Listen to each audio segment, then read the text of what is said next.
A year ago, Jim and I moved from the friendly confines of suburban Penfield to the wilds of rural Wayne County. We live a half-mile south of Lake Ontario in the hamlet of Pultneyville, which is part of the town of Williamson, Wayne County. In our short time here, we have started learning a lot about the history of the area. And since we now live in an agricultural zone, we are also learning about fruit farming. I thought I would talk about apples and a little bit about history.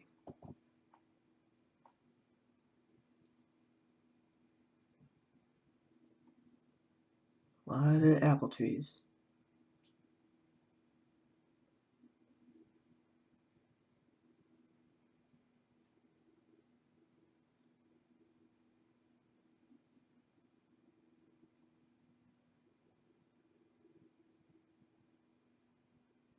Looking toward Oswego.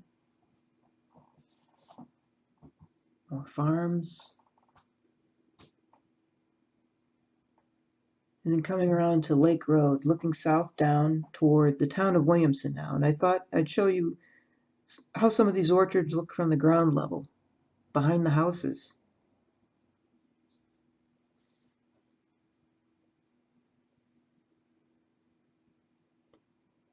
Wayne County's tagline is "At the Core of Opportunity," and the town of Williamson's tagline is "The Core of Apple Country." New York State is the second largest producer of apples in the U.S., and Wayne County is the largest apple-producing county in New York State. Wayne County is home to 41% of the apple trees in New York, and McIntosh is the top production apple in Wayne County. McIntosh apples were imported from Ontario, Canada around 1811.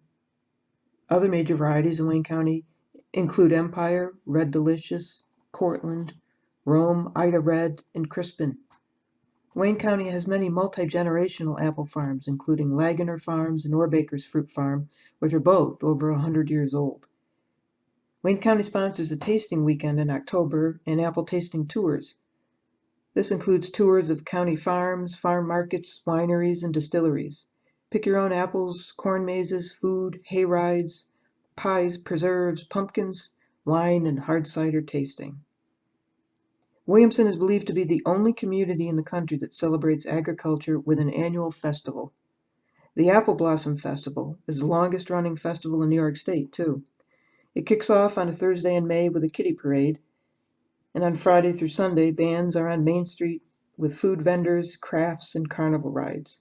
Saturday has another parade and fireworks. Sunday includes a worship service at the grandstand and a car show. The company Mott's may be headquartered in Plano, Texas, but we have a Mott's plant here in Williamson as well. Wayne County does have a number of vineyards, and some of these pictures may look like grapevines, but I've come to learn that they grow apples vertically. It's called the vertical trellis system. Prior to moving here, I had never seen such a thing and had only pictured the traditional apple trees we remember from our childhood.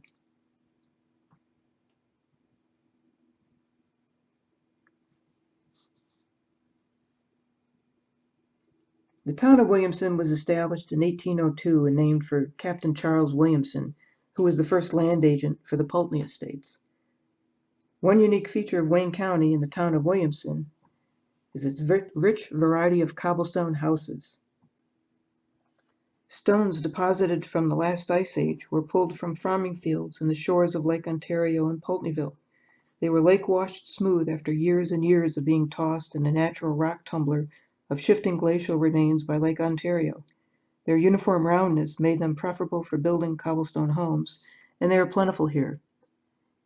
In the early 1800s, settlers to the region would begin preparing the land for farming, and while tilling, they discovered the soil here was riddled with small round stones. Before the Civil War, masons began building cobblestone houses. Nearly all of New York State's cobblestone homes were constructed before the Civil War, between 1835 and 1860.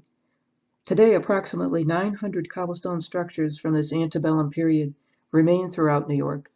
More than 90% of surviving cobblestone structures are found, interestingly, in upstate New York, with the majority of them within a 75-mile radius of Rochester. Wayne County alone has more than 150 cobblestone structures.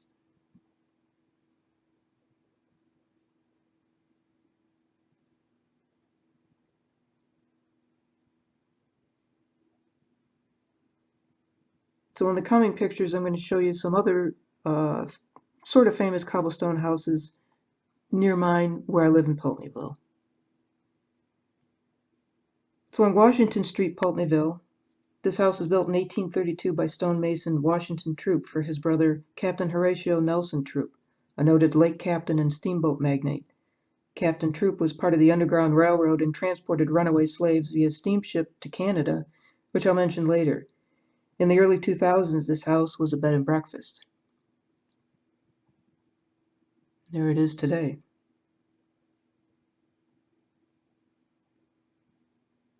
Also, just up the road on Lake Road, there was a schoolhouse built in 1845. It has now been remodeled and is a beautiful Airbnb. Jim and I actually toured this home a couple years ago when it was for sale.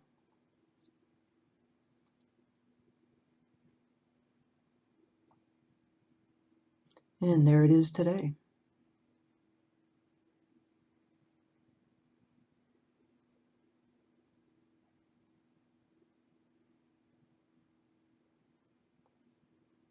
This is on 3424 Ridge Road, and it was originally the First Methodist Church of Williamson. The date stone reads Ridge Chapel, 1839. This home on Salmon Creek Road in Williamson was built by C.B. Adams in 1850.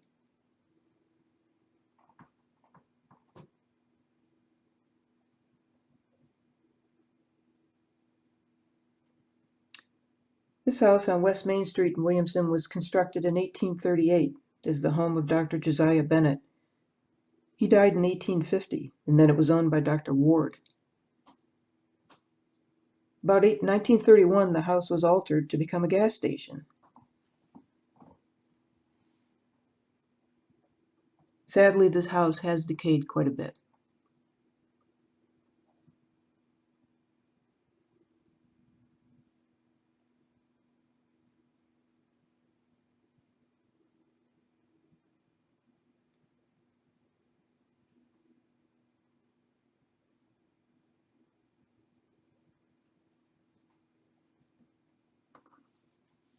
And now a little bit more about Pultneyville, the little hamlet where I live now.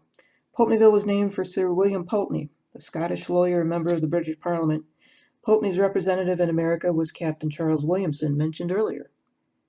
Pultneyville lies between the lake shore and the northern border of the town of Williamson.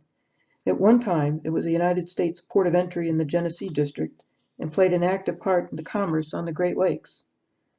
Prior to the opening of the Erie Canal, the area served by the port reached as far south as Canandaigua. I'll talk about a couple topics specific to Pultneyville, including Gates Hall, the Battle of the War of 1812, the Underground Railroad, and the wreck of the St. Peter.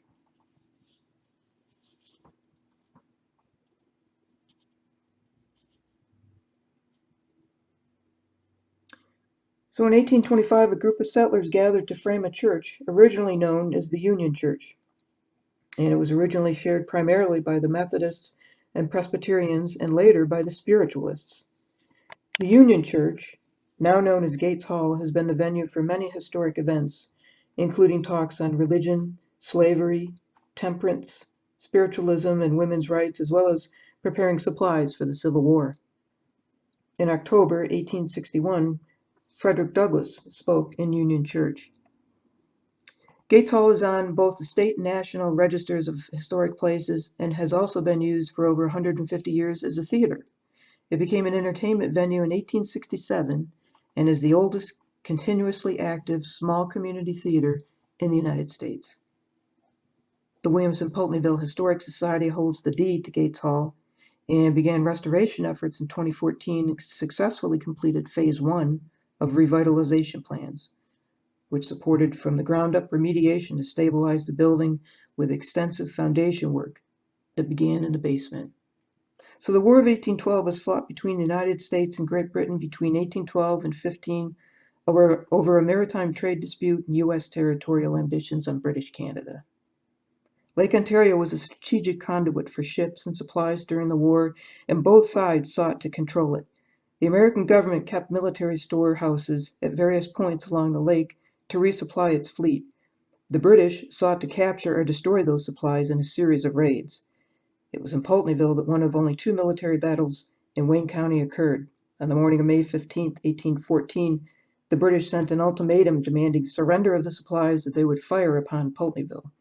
3 townspeople rowed out to the British ship and negotiated surrender of the supplies in exchange for assurances that the Pultneyville residents would be left alone. As arranged, several hundred British soldiers landed and took the supplies. However, they also began to loot local homes. Americans fired on the British from the tree line with such rapidity that British soldiers beat a hasty retreat back to their boats, taking 2 prisoners of war. The British ships moved on and the prisoners were taken to Halifax and released later. A small park has been established along Lake Ontario with Seaway Trail interpretive signs telling the story of this battle.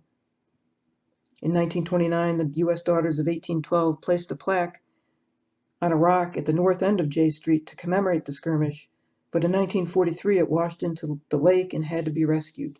It is now mounted on a metal stand in the park.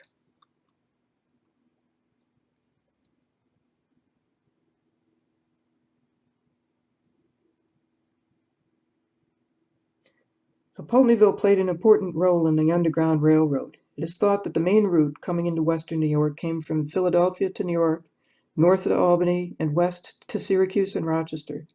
There were many branches off these main routes, and the route that led to Pultneyville was believed to have come north from Palmyra, at the home of Pliny Sexton. 2 other Underground Railroad houses are closer to my house in Pultneyville, the Cooper House in Williamson and the Cuyler House in Pultneyville. Griffith Cooper was a well-known Quaker and kept a major Underground Railroad station linked to stations in Farmington and Palmyra. He and his wife hid runaway slaves in their home before they were transported to other stations further north in Pultneyville, as well as to Frederick Douglass in Rochester. Local people described odd spaces in the attic not accessible from the main attic space, and speculate that the house may have been purposefully built to hide people escaping slavery. So from the home of Griffith Cooper, the slaves were sent to Pultneyville to the home of Samuel Cuyler until they could be transported via steamboat to Canada. One of the captains who transported slaves was Captain Horatio Nelson Troup, mentioned earlier. By the way, the Cuyler House also bore marks from British guns that fired on Pultneyville during the War of 1812. The house remained in the Cuyler family until the 1930s, when the Foreman family donated the land for a park, now known as B. Foreman Park, and the house was demolished.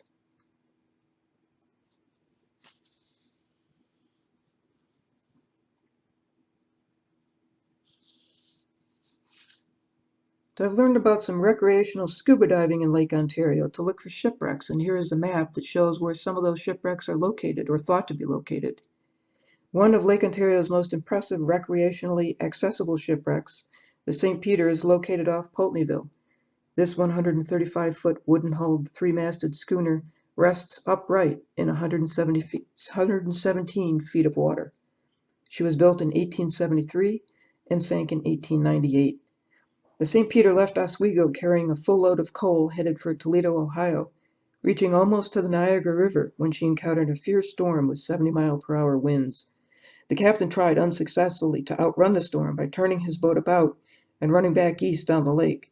But the crew's 12-hour fight with 20-foot high seas, gale-force winds, and freezing sleet was in vain. Lifesavers from Soda's Point made it to within a mile of the ship before she sank.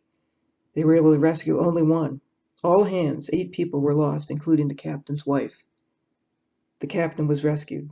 73 years later, the St. Peter was located by a local scuba diver, and from 1971 to 1974, many diving expeditions were completed, resulting in retrieval of well-preserved artifacts from the schooner. These are on display at the Williamson Pultneyville Historical Society House in Pultneyville. The wreck has been listed on the National Register of Historic Places. After she sank, the masts still protruded from the water, but were later dropped to prevent hazards to navigation. So there, on a lighter note, is just a couple pictures of the Pultneyville Yacht Club, reminding us that Pultneyville is a thriving place to race sailboats and enjoy the waters of Lake Ontario.